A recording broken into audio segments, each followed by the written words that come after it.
আসসালামু আলাইকুম। বাইরের ওয়েদার আমাদের এখানে কিছুদিন যাবৎ এত সুন্দর হয়ে আছে, প্রতিদিন ঝলমলে রোদ ওঠে।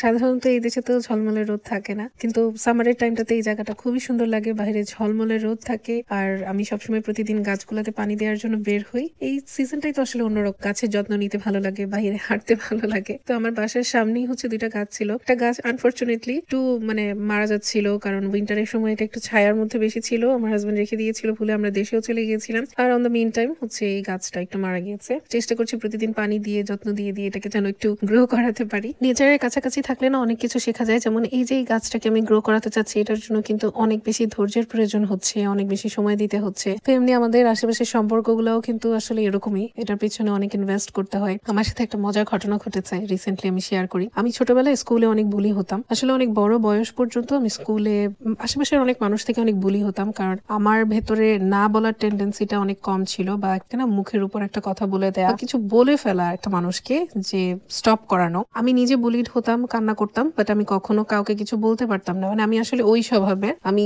খুবই সফট মাইন্ডেড একটা পার্সন আমি বলবো ছিলাম। এখনো তো একটা বেশি না, বাট আগে ছিলাম। তো ছোটবেলাতে আমি প্রচুর পরিমাণে স্কুলে বুলি হয়েছি বিভিন্ন ভাবে আমার ক্লাসমেট থেকে। তো এরকমই আমার একটা ক্লাসমেট আমাকে একসময় অনেক বুলি করতো স্কুলে, লিটারালি প্রতিদিনই সে স্কুলে আমাকে বুলি করতো। এবং মানে আমার হাঁটা চলা, আমার নাকি হাঁটা চলা ভালো না, আমি বিহেভ করতে পারি না ঠিক মতো, আমি কথা বলি না ঠিক মতো, মানে এই ধরনের নানান ধরনের কথা বলে সে আমাকে বুলি করতো। যদিও বা আমার ফ্রেন্ডসদের কাছ থেকে এরকম কখনো কোনো কমপ্লেন আসতো না ভাই। আর আমার ফ্রেন্ডও খুব সিলেক্টেড থাকতো, দেখা যেত একজন দুজন আমার ফ্রেন্ড থাকতো। তো সেখান থেকে সে হচ্ছে আমাকে এরকম দল পাকিয়ে পাকিয়ে বুলি করতো। থাকে না, এখনো বড়কালেও অনেককে দেখি আশেপাশে হচ্ছে এরকম, এখনো বুলি করে এরকম দল পাকিয়ে পাকিয়ে। আমি তখন একবার একটা ঘটনা ঘটেছিল একদিন, যে আমি নাকি কোনো একটা টিচারকে শো করছিলাম যে আমি খুব রংলি ওয়াক করছি, টিচারের সামনে দিয়ে আমি কেন এভাবে ওয়াক করে গেলাম, হাঁটলাম। তো এটা নিয়ে ওরা হচ্ছে আমাকে প্রচন্ড পরিমাণে বুলি করেছিল। তো আমার কাছে এত খারাপ লেগেছিল, বারান্দায় দাঁড়িয়ে দাঁড়িয়ে কাঁদছিলাম। তো তখন তো আমি কিছু বলতে পারিনি, যে বললাম আমার স্বভাবটা তো ওরকম ছিল যে আমি কিছু বলতে পারি না। এত বছর পর, এটা অনেক আগের ঘটনা, অনেক ছোটবেলার ঘটনা, কিন্তু আমার সামহাও তো মাথায় আছে। আমাদের কিন্তু ছোট ছোট এই ঘটনাগুলো সবসময় আমাদের মাথায় থেকে যায়। তো অনেক বছর পর ওই মেয়েটা আমার সাথে ফেসবুকে অ্যাড হয়েছে, এবং রিসেন্টলি সে আমার অনেক কিছু দেখে, ব্লগও দেখে। তো সেখান থেকে সে আমাকে কাল পরশু টেক্সট পাঠিয়েছে যে তুমি এখন এত সুন্দর করে সংসার করো, আমি তোমার সংসার করা দেখি, তোমার বাচ্চাদের নিয়ে যেভাবে টাইম কাটাও, তোমার সবকিছু দেখে তো আমি খুবই অবাক হয়ে গেলাম, খুবই ইন্সপায়ারিং। তার এখনো বিয়ে হয়নি, সে এখনো জব টবই করছে, যেহেতু আমাদের বয়স এমনিতেও খুব বেশি না, আমারই আর্লি বিয়ে হয়ে গেছে বলতে গেলে। তো সে আমাকে খুব প্রশংসা করলো কিছুক্ষণ, যে পড়াশোনা করছো, বাচ্চা সামলাচ্ছ, মানে সবকিছু কি সুন্দর করে ব্যালেন্স করছো, তুমি তো খুবই ইন্সপায়ারিং। মানে আমার না, ও যখন আমাকে কথাগুলো বলছিল, আমি এই কথাগুলোর সাথে সেই ওই আগের বুলির যে শিকার হয়েছিলাম সেটার না হঠাৎ করে আমার মাথার মধ্যে নাড়া দিয়ে উঠলো কথাগুলো। আমি তাকে কিছু বলিনি, আমি অফকোর্স তাকে থ্যাংক ইউ বললাম, যেটা আমার ন্যাচারাল স্বাভাবিক স্বভাব আর কি আমার। আমি কিছুই বলতে পারিনি। তো আমি তখন তাকে থ্যাংক ইউ বললাম, বাট মনে মনে চিন্তা করলাম যে তখন আমাকে যে সে বুলি করেছিল, সে কি কখনো জানতো যে এই মানুষটাকে আমি একদিন প্রশংসা করবো, যে মানুষটাকে এখন আমি বুলি করছি? না, হয়তো সে ভাবেনি। আবার আমিও কখনো ভাবিনি যে এই মেয়েটা আমাকে দিন এভাবে বুলি করেছে, যে আমি কান্না করছিলাম, সেই জায়গাটাতে আজকে এই মেয়েটা আমার প্রশংসা করছে।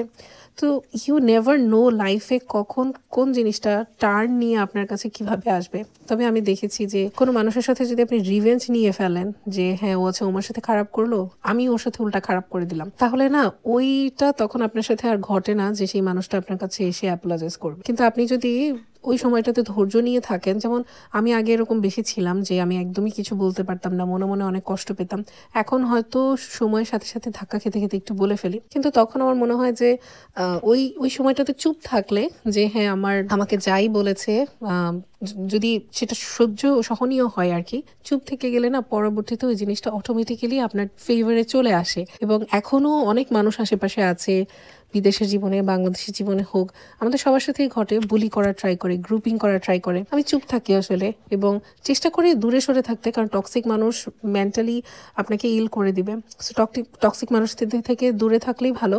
কিন্তু চেষ্টা করি যে আমি কোনো নিজে থেকে রিভেঞ্জ না নিতে, জাস্ট চুপ করে আমি নিজের মতো নিজের লাইফ নিয়ে বিজি থাকি, নিজেকে নিয়ে বিজি থাকি।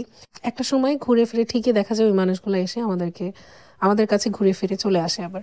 তো একটা ঘটনা আমার কাছে মনে হলো যে শিক্ষণীয় মনে হলো, তাই আপনাদের সাথে শেয়ার করলাম। যখনই ঝলমলে রোদ উঠে আমার একটু মজার মজার খাবার রান্না করতে ইচ্ছে করে। অনেকদিন পর ভুনা খিচুড়ি করেছিলাম, মুরগির মাংস গ্রিল করেছিলাম, চিকেন গ্রিল করেছিলাম। আর এই রসুনের আচারটা আমি নিজে বানিয়েছি গত সপ্তাহে। আমি এই প্রথমবার রসুনের আচার বানালাম, আর আচারটা খুবই মজা হয়েছে। আমার হাজব্যান্ড খুব প্রশংসা করছিল, আবার একজনকে দিয়েছিলাম। আমি যখনই কিছু বানাই আশেপাশের মানুষদেরকে একটু দিতে ইচ্ছে করে আমার, এ হচ্ছে আমার স্বভাব। আমার মনে হয় যে আমি ভালো কিছু খাচ্ছি, একটু এনজয় করছি। বিদেশের মাটিতে তো, এখানে আমাদের পরিবার নেই, ভাই বোন নেই, আরেকজনকে দিলে সেও একটু খুশি হবে, একটু দোয়া করবে। আমি আসলে সবসময় না এইভাবেই থিঙ্ক করি। আমি জানি আমি এভাবে পাই না বাকিদের থেকে, কিন্তু চেষ্টা করি যে আমার দিকটা থেকে যেন আমি এটা করতে পারি। আর এই যে দেখেন লাস্ট উইকে যে পটারি ক্লাসে বলেছিলাম না, গিয়েছিলাম, পটারিগুলো যে করেছিলাম ওগুলো ড্রাই করেছিল। ড্রাই করার পর এখন আমরা কালার করছি, গ্লেজ করবে এটাকে আবার। আর আমের যে বোলের মতো একটা বানিয়েছিলাম টবের মতো, সেটা না ব্রাস্ট হয়ে গেছে ওরা যখন হিট দিচ্ছিল তখন নাকি। তো একটু মন খারাপ হলো, সেটা হয়তো বেশি একটা ভালো হয়নি, বাট ওরা বললো যে জোড়া লেগে যাবে। তো আমি একটা পাতা বানিয়েছিলাম, সেটাকেও কালার করলাম, আর সেই সাথে রেজিন দিয়ে হচ্ছে আমরা একটা প্যান্ডেন্ট বানিয়েছিলাম। এই যে এটা হচ্ছে আমার প্যান্ডেন্ট। আজকের ব্লগটা এই পর্যন্তই থাকলো, সবাই ভালো থাকবেন, আল্লাহ হাফেজ।